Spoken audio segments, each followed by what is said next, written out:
Medieval,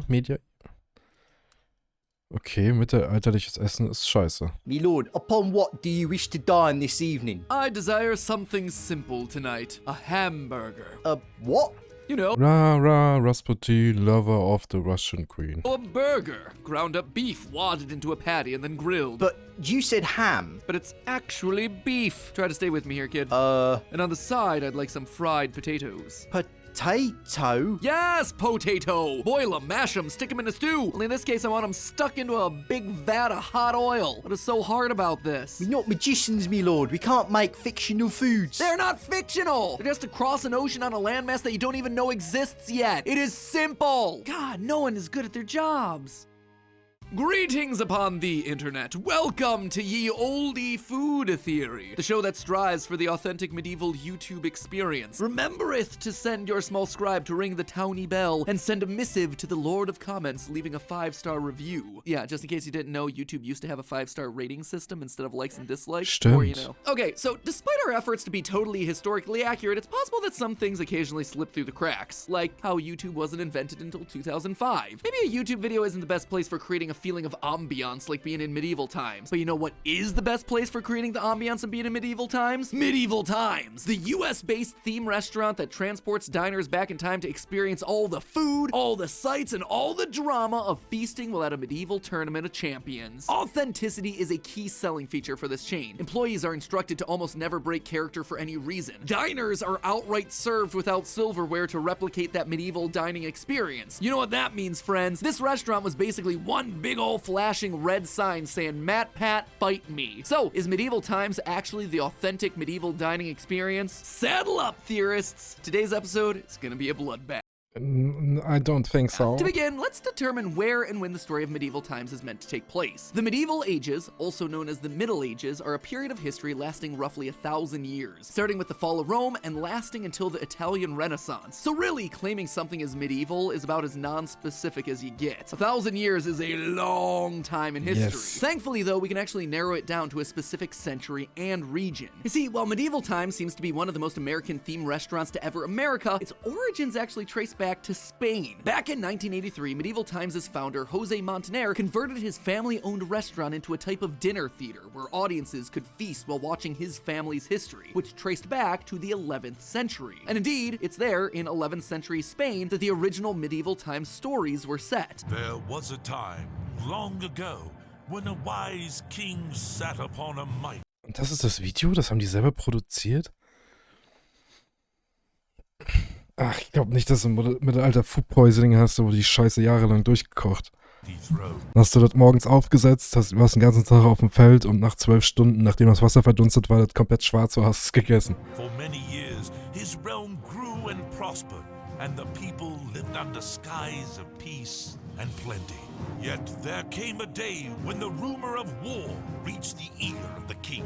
He gathered his finest knights about him. As the day neared its end, the king, his brother the prince, and 6 of his bravest knights repulsed the final charge of the enemy.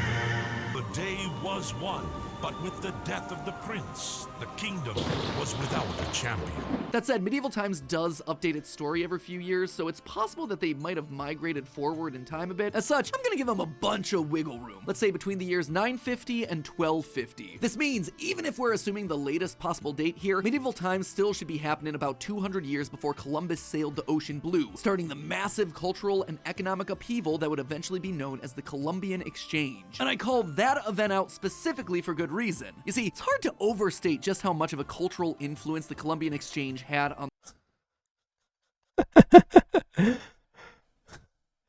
Von Sugar and Rice kommt nach Südamerika. Cassava, Manok und Kakao nach Afrika. Was kommt von Afrika? Malaria, Yellow Fever, Syphilis, Smallpox, die Pest. So wird Export richtig gemacht.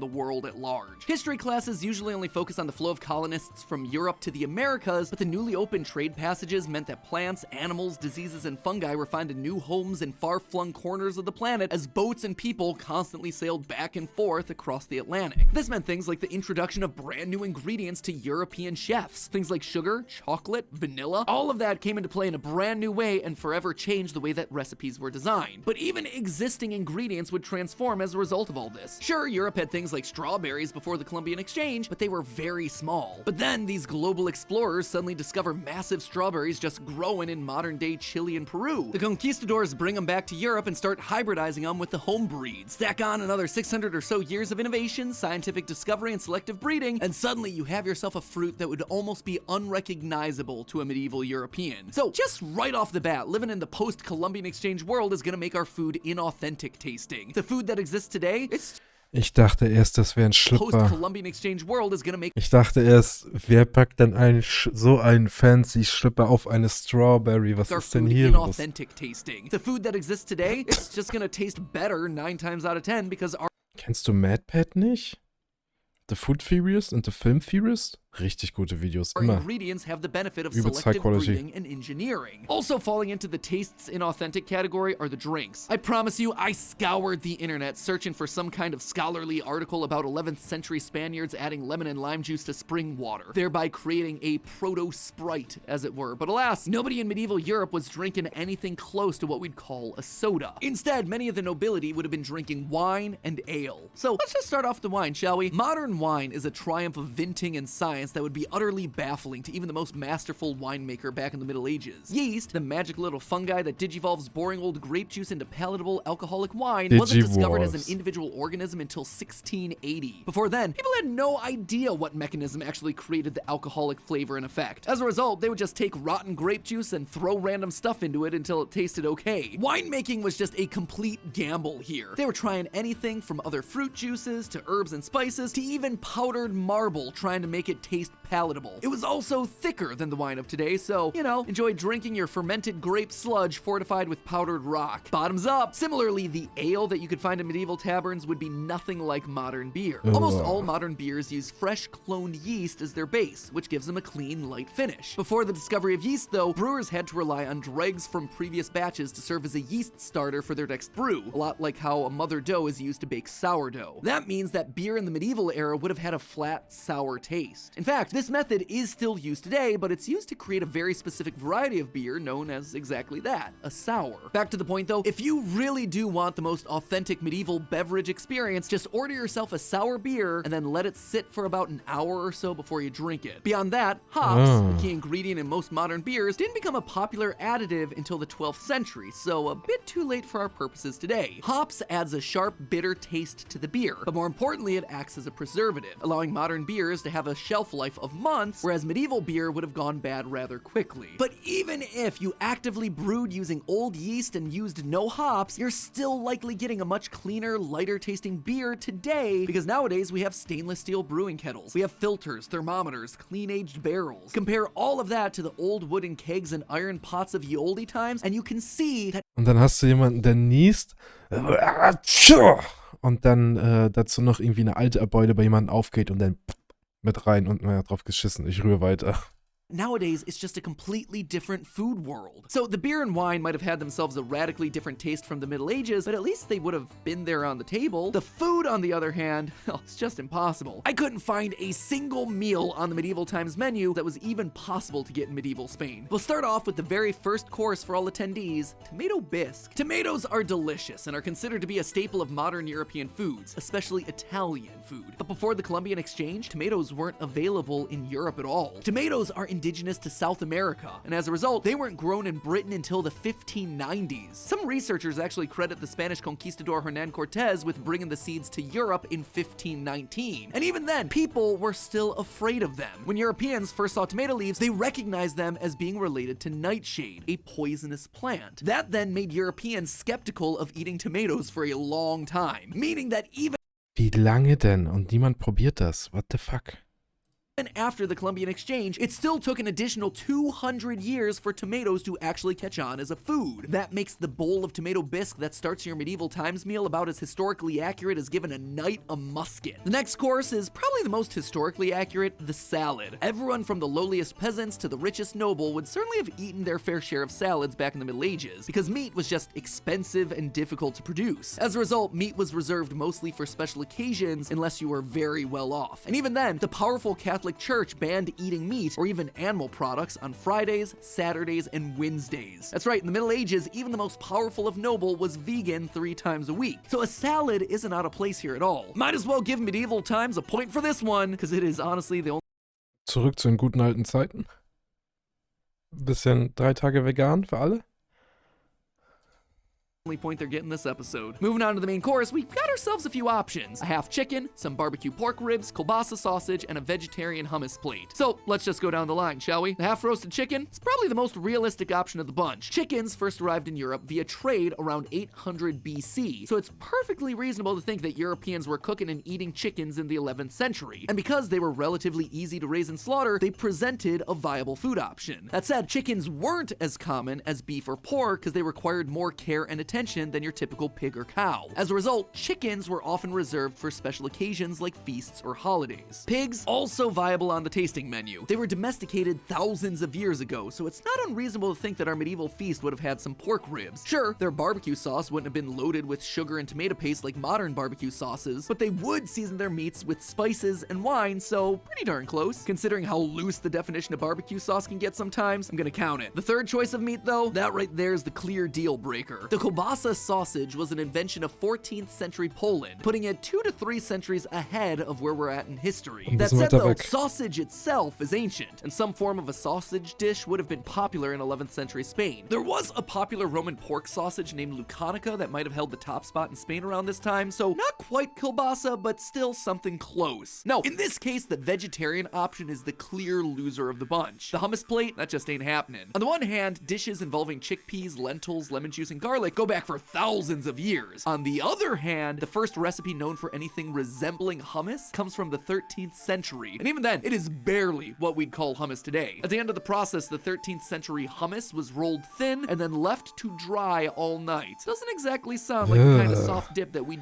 Ja, da hast du gar keine Fenster gehabt. Wie viele Fliegen haben denn da mit ihre Eier raufgelegt? be expecting to get served as part of our kingly feast. But of them all, it's not actually the main part of the main course that makes all of these impossible. Rather, it's the side dish, the roasted potatoes. Now, when you think of potatoes, you probably think of the Irish, right? And the great potato famine that depopulated the country so badly that it still hasn't been able to recover to a population larger than its 1840 peak. But believe it or not, potatoes didn't originate in Ireland, nor did they originate in Russia where they make vodka this stuff. Instead, the potato has its origins in the Andes Mountains of South America. Yeah, I was shocked by that fact too. Believe it or not, potatoes didn't make it over to Europe until the late 16th century. It seems crazy to say, but the stereotype of a poor European potato farmer, that's a new stereotype. As recently as 400 years ago, potatoes were still a complete mystery to Europeans. You know what else was a mystery to them? Corn, another staple food item that was introduced to Europe as part of the Columbian Exchange. Jeez, when you look at the food roster here, it seems like all the most delicious stuff was over in the Americas. It's kind of like the worst kind of video game. All the best bits were locked behind this massive paywall. Sure, potatoes are free to grab out of the dirt and you can grow as much corn as you want. You're just gonna need to pay for a fleet of ships capable of crossing the ocean before you can get to any of this stuff. So basically everything they give you at medieval times is not the accurate Middle Ages dining experience that they advertise it being. But you know what's even more ironic? Even the stuff they don't give you is inauthentic. At medieval times, one of the main selling features is this lack of silverware. Sure, you can ask for some if you need it, but the venue sells this idea that you can just eat with your hands like they did back in the olden days. Except, that's just not true. Sure, forks were fairly rare in Europe before the 14th century, but knives and spoons? Those things were everywhere. Most people would regularly use a knife with their meal for cutting, and a wooden spoon for eating things like soup. Sure, they would use their hands more often than a modern diner, but it wasn't like medieval peasants had never seen cutlery before. But beyond that, medieval times pretends that all its audience members are nobles, and are therefore getting the best treatment. Well, if that's the case, case, it would have been expected in the Middle Ages for you to bring your own cutlery to a dinner engagement in a box called a cadenna. This would then give you a chance to show off the fancy knife and spoon that you had specially made up for you. If you were wealthy enough, these items may have been made of silver or even gold, while poor merchants trying to look richer than they were would get themselves a lead fork wrapped in gold leaf. So on the one hand, it's not very authentic to have no silverware on the table in medieval times. On the other hand, it is authentic not to offer that silverware in general. That said, something tells me that the heavily armed security of medieval times might not appreciate me bringing a box with my own personal knife into a public space. Some people just don't appreciate historical accuracy. So, medieval times. The drinks are radically different. The recipes include items that wouldn't have even been known to people in the continent, and even their famous silverware policy is historically dubious. But honestly, if it means that I'm not having to drink a mouthful of powdered marble, I'm okay with that. This is medieval time. Great place to party. And disco after the show. Disco? They were encouraging you to disco after your jousting tournaments? When that commercial air? 1990? Oh boy, medieval times just missed all the time periods. But hey, all this talk about stale medieval mead has really gotten me thirsting for the sponsor of today's video, Air Up. Air Up catapults your water consumption into the 21st century with their state-of-the-art flavor pods. They sit on top of your bottle. Warte mal, ist Air Up nicht Deutsch?